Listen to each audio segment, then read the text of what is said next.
Destins extraordinaires, le lancement des Restos du Cœur sur Europe 1. Raconté par Christian Morin.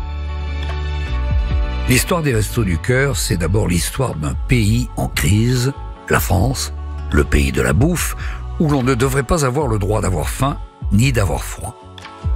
L'histoire des Restos du Cœur, c'est aussi l'histoire d'un mec au cœur gros comme ça, Coluche. En 1985, l'amuseur public numéro 1, qui n'a jamais oublié ses origines modestes, est terriblement touché par cette misère ambiante. Alors, il va mettre ses blagues et ses provocations de côté et se servir de son immense notoriété pour lancer des cantines gratuites pour chômeurs. Coluche s'inscrit ici dans la pure lignée des grandes chaînes de solidarité lancées sur Europe 1 et initiées par Pierre Bellemare dès les années 50. Car il ne suffit pas d'avoir une bonne idée, disait alors Coluche. Encore faut-il avoir la possibilité d'en parler. Et nous, on a une radio. L'histoire des restos est en effet étroitement liée à celle d'Europe 1. C'est ici que Coluche a lancé et développé son idée, et c'est ici aussi que sont arrivés les tout premiers dons. Je ne me suis pas présenté, mon nom est Christian Morin, et dans ce podcast Europe 1, je vais vous raconter, avec mes amis Maryse, Philippe Gildas et Michel Drucker, l'histoire de ces Restos du Cœur. Comme eux, je les ai vus naître de près puisque j'étais alors à l'antenne, juste avant Coluche et Maryse, de 14h à 16h, pour l'émission « Allô, c'est à vous ». Épisode 1, il y en aura pour tout le monde. Il y a ceux qui sont devenus des vedettes en parlant au micro d'Europe 1 et ceux qui en étaient déjà une en arrivant rue François 1er. C'est le cas de Coluche. Quand il débarque sur l'antenne, en mai 1978, le comique à la salopette est même déjà un phénomène. Un phénomène qui a son fan club, mais aussi ses ennemis. S'il fait rire des millions de Français, il fait aussi trembler les puissants et la classe politique. Alors, dites donc, c'est une émission, on va faire maintenant, ça s'appelle « On n'est pas là pour se faire engueuler », puis c'est vrai. On est là pour faire, on dit des conneries, des trucs comme ça, et alors personne n'a le droit de nous engueuler, c'est formidable, hein. Au micro d'Europe 1, tous les après-midi de 15h à 17h, le grand agitateur de la France giscardienne ose tout et tire à boulet rouge tous azimuts. Il y a des gens qui nous écrivent, j'écoute l'émission tous les jours, c'est une horreur, vous ne dites que des grossièretés et avec de la méchanceté, de la maroniture. Alors moi je dis à ces gens-là, écoutez autre chose et arrêtez d'écrire, ne nous emmerdez plus, c'est fini. C'est trop endurier pour que j'écoute Europe numéro 1. Et je pense que vous avez perdu et que vous allez perdre encore des auditrices. Voilà. Mais je rappellerai, parce que ça ne va pas s'arrêter là. Tous les jours, je crois, on sera plusieurs à appeler, et Dieu sait si ça va faire des petits. Les politiques, la pub et même ses propres collègues. En 1978, sur Europe 1, Coluche n'épargne personne. J'en ai moi-même fait les frais, pour de rire, évidemment. Alors voyez, il y a des gens au chômage, et Christian Morin, qu'est-ce qu'il fait pendant ce temps-là? Il a 2 boulots, le mec. Il est clarinettiste chez Maxime Sory et il est causeur chez Europe 1. Tu te rends compte? Incroyable. Et pendant ce temps-là, on a des camarades dans la misère. Merci Christian Morin, merci. Bravo. L'émission de Coluche devient rapidement l'une des plus écoutées de France, mais il finit tout de même par se faire recadrer par la direction d'Europe 1. Motif, excès de blagues corrosives. Amis directeurs, bonjour. Ah merde, ils sont partis à cette heure-là, c'est vrai. Ils font 11h, 3h, ils n'ont pas le droit à plus. T'es prêt? Oh, regarde-le, il est content. Et alors, je voudrais proposer un truc. Est-ce qu'on pourrait pas faire toutes les pubs le vendredi, comme ça nous on viendrait pas? Ça nous fera un plus grand week-end. À la fin de l'année 1978, son émission quotidienne devient une émission hebdomadaire, et en plus, le dimanche. Autant dire qu'il finit au placard, comme on dit. Coluche sera remercié peu de temps après. À partir de maintenant, je me tais, c'est fini, on ferme. Allez, c'est fini, on va s'en aller. Au revoir. En juin 1979, Coluche coupe son micro, puis il se met, à sa manière, à la politique en vue de la présidentielle de 1981. Pendant ce temps-là, la bande FM est chamboulée par l'arrivée de dizaines de radios libres. C'est la révolution également du côté du petit écran où l'on annonce l'arrivée imminente d'une 4e chaîne, en attendant la 5e et la 6e. Face à cette nouvelle concurrence, Europe 1 doit impérativement renforcer sa grille. Quand Philippe Gildas prend la direction de l'antenne en 1983, il fait d'abord venir celui qui anime les soirées du samedi sur Antenne 2, depuis les Champs-Élysées, Michel Drucker. Michel Drucker, en direct sur Europe 1. Drucker pour le divertissement chaque matin et Jean-Pierre Elkabbach pour les grandes interviews, Europe 1 réussit sa riposte. Mais Gildas veut aussi Coluche, qui malgré son départ forcé en 1978, a toujours gardé une place dans son cœur pour Europe 1, la radio de ses idoles de jeunesse, Jean-Yann, Francis Blanche ou Maurice Biro. Tu m'as aidé, c'est sympa. Mais moi, je peux rien pour toi, t'as bien vu, hein.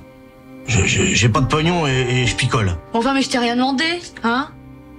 Malgré sa formidable prestation en 1983 dans Ciao Pantin, qui lui vaut un César et la reconnaissance de ses pairs, Coluche se cherche depuis qu'il a décidé de quitter la scène. Problème, les patrons de la station ne sont pas très chauds. Depuis sa candidature avortée à la présidentielle, Coluche traverse une période difficile. Après son divorce et le suicide de son ami Patrick Devers, il sombre dans la dépression, la drogue et l'alcool. Le 17 mai 1985, Coluche participe au jeu de la vérité sur TF1. L'émission est certes redoutable, mais Coluche y apparaît en pleine forme, comme à la grande époque.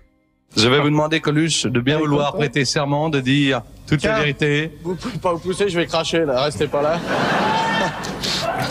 Vous êtes prêts? De dire donc toute la vérité, rien que la vérité, et de lever la main droite et de dire je le jure. Je le jure. Et même je vais vous dire, faites bien attention avec vos questions, parce que je vais la dire, la vérité.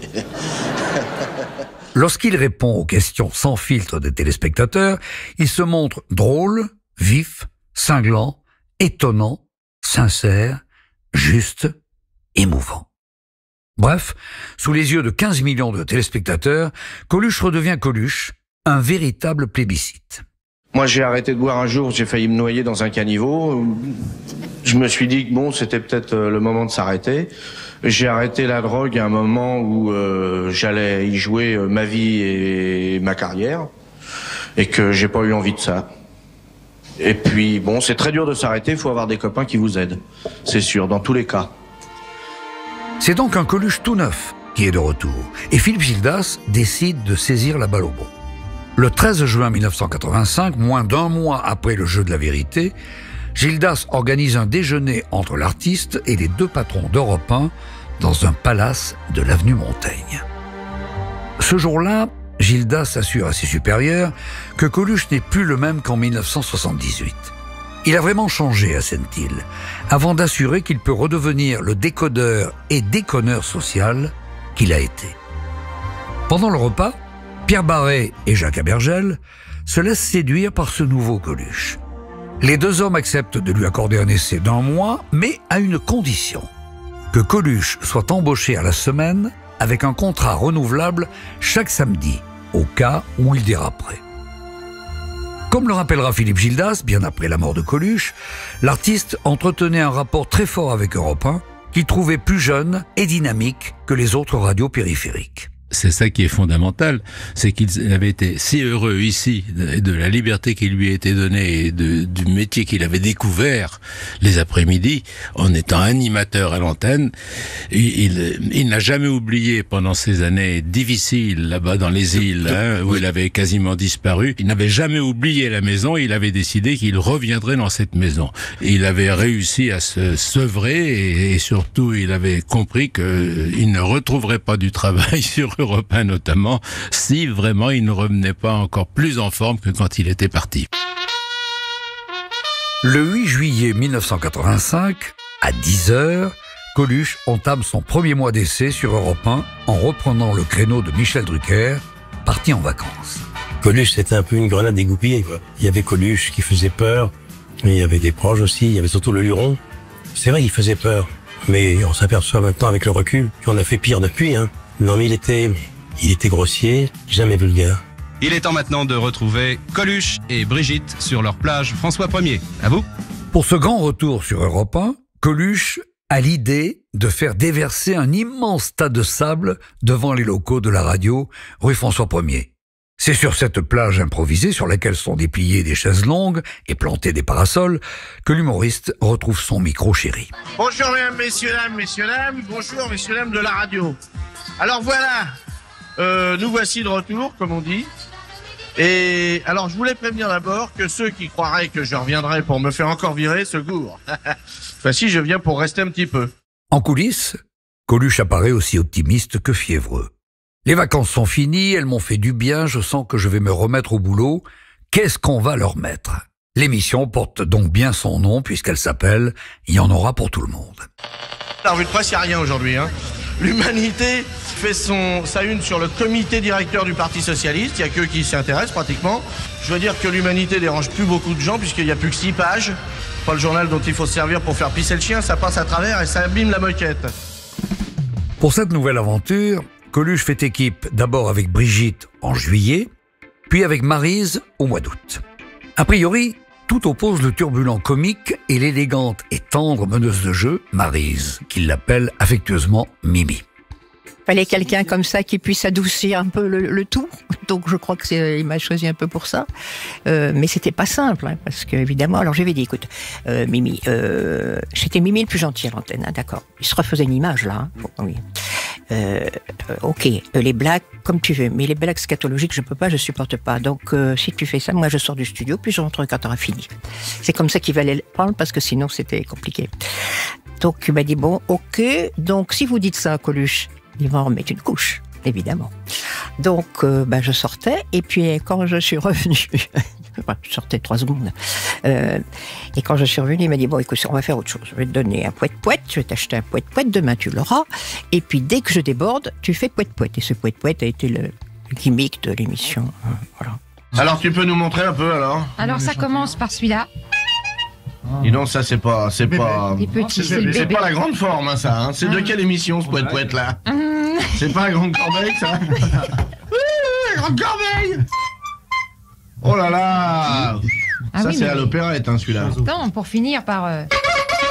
Ça, c'est le vrai. Si Maryse est souvent outrée des blagues grossières de Coluche, ils vont pourtant s'adorer et former un duo mémorable.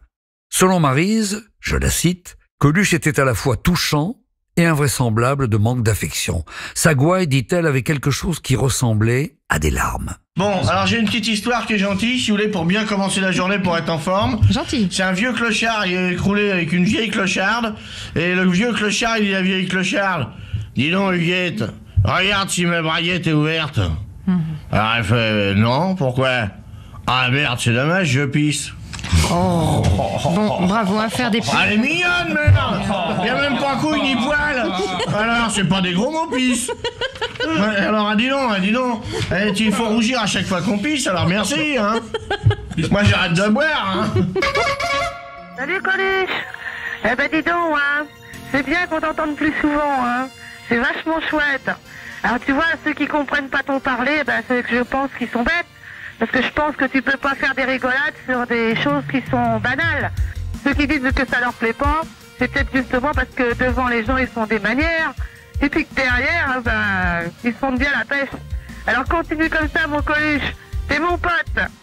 Après un été réussi et qui convainc à la fois les auditeurs et la direction d'Europe 1, Coluche est engagé pour 6 mois à partir de septembre. Dans tout Paris, des affiches montrent Coluche tenant à la main une tarte à la crème. L'impresario de Coluche, Paul Lederman, parvient à négocier un salaire mirobolant pour son poulain. 500 000 francs par mois, l'équivalent de 160 000 € actuels.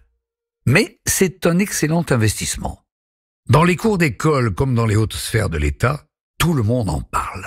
La presse aussi. Le Nouvel Obs et l'Événement du jeudi, 2 des magazines les plus lus du pays, font leur une sur le grand retour de Coluche à l'antenne. Coluche est même pour la toute première fois en couverture de Télé 7 jours, le magazine familial par excellence. La radio, c'est vachement pratique, explique Coluche. C'est gratuit pour ceux qui écoutent, on peut parler aux gens là où ils sont, et puis on peut déconner, on peut se faire virer, les directeurs changent et on revient. Les mecs qui m'ont repris en 1985 ne sont pas les mêmes que ceux qui m'ont viré en 1978. C'est rare qu'un patron fasse une carrière aussi longue qu'un artiste. En septembre 1985, après son essai estival, Coluche retrouve le créneau 16h30-18h, celui qu'il occupait en 1978. Mais Maryse ne peut pas le suivre. Elle doit en effet retrouver Studio 1 et Michel Drucker de retour de congé. Quand elle lui annonce, Coluche, qui veut rester avec elle, devient fou de rage et lui lance « Tu te démerdes à lundi ». J'étais avec Michel Drucker, moi j'étais très très heureuse avec lui, on faisait une belle émission, donc je vais voir Michel et je lui dis, Coluche me demande de faire la saison avec lui. Il a été très très sympa, il dit, bah oui, tu peux pas refuser ça. Et je rentre le soir, la concierge me dit, madame, il y a des fleurs qui sont arrivées chez vous, mais j'ai pas pu tout mettre dans l'appartement, il y en a sur le palier aussi. Il y avait, non pas une carte comme on fait quand on envoie des fleurs, il écrivait sur des papiers, des colliers à spirale. Et il avait écrit sur une feuille, s'il te plaît, reste. Une fois l'accord de Michel Drucker obtenu, Maryse va donc passer 7 mois avec Coluche. Sur le papier, le concept, ou plutôt la griffe, de l'émission est la même que celle d'On n'est pas là pour se faire engueuler. Des revues de presse, des jeux, des rires des auditeurs et beaucoup d'impro. Amis enfoirés, de tous horizons et de tout poil, bonjour. Mais depuis 1978, tout a changé. Et pas seulement Coluche. Les auditeurs ont changé. Les Français ont changé. La France a changé. En 1983, après 2 ans de gouvernement socialiste, le pays prend le tournant de la rigueur. La France de François Mitterrand est en pleine crise. François nous avait dit, rose promise, chaume due. Ce qui n'a rien à voir évidemment avec. Un chiffre témoigne de cette situation. Entre 1980 et 1985, le nombre de ménages vivant en deçà du seuil de pauvreté passe de 1 200 000 à 1 400 000. On estime que plus d'un demi-million de personnes ne mangent pas à leur faim en France. La faim et la misère ne concernent plus seulement les marginaux ou les sans domicile fixe. La pauvreté concerne désormais des familles que l'on croyait jusqu'ici épargnées. Un comble pour un pays qui se targue d'être celui de la bonne bouffe. Vous avez le sentiment que vous êtes, comme on dit, des nouveaux pauvres ? Oui, parce que depuis qu'ils travaillent plus, il y a vraiment aucun revenu qui rentre. Là, déjà, quand ils travaillaient, on avait déjà des gros problèmes. Qu'est-ce qui peut se passer, je veux dire, lorsque vous aurez dépensé tout l'argent que vous avez d'avance ? Qu'est-ce qui peut se passer ? Être à la rue, de toute façon. C'est le sort qui arrive aux gens qui n'ont pas d'argent.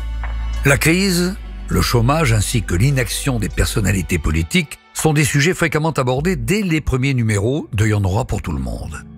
Entre 2 blagues ou 2 plaisanteries, Coluche fait tomber son nez rouge. Il est troublé, écrit l'un des biographes de Coluche, Philippe Bodjou, je le cite, « Il est troublé car on ne lui parle plus tout à fait comme à un clown ou un comique de foire. » Les auditeurs sollicitent ses réflexions sur la société et recherchent la sincérité dépouillée découverte dans le jeu de la vérité. Pour un peu, on le prendrait pour un moraliste, un philosophe voltairien. Depuis que Coluche est de retour sur Europe 1, la boîte aux lettres de la radio déborde. De nombreux auditeurs lui écrivent pour leur faire part de leur désarroi. Ici, une lettre d'un gamin dont la famille n'a pas les moyens de l'envoyer en classe de neige avec ses copains. Là, celle d'un père de 5 enfants qui lui annonce qu'il est au bout du rouleau. Coluche leur répond en leur envoyant des chèques. Il fait ce qu'il peut, en attendant mieux. Voilà, si vous l'avez pas acheté, ce disque-là, dépêchez-vous, il n'y en a plus beaucoup. On en trouve quelques-uns, vraiment, c'est privilégiés qui l'ont.